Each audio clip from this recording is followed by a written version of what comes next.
選手。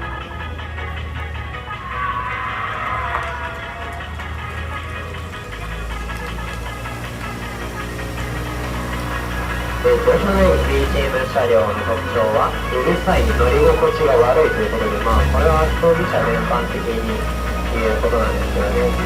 副代表者の池田選手は守備特技は推理、前川アルトは服、学業成績がぼちぼちという将来の皆さん人を極めるということで、自分からのもさるところを出してほしいと思います。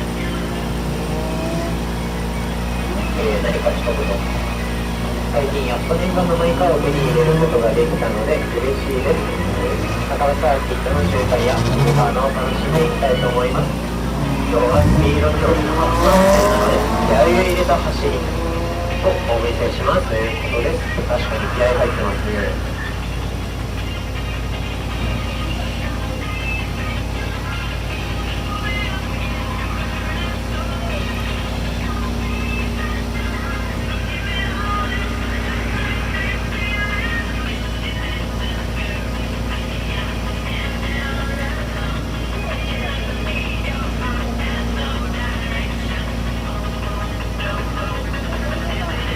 ターンを決めて続いて360度に向かいます。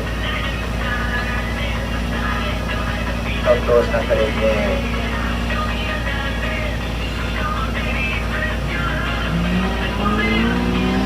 そしてゴールタイムは1分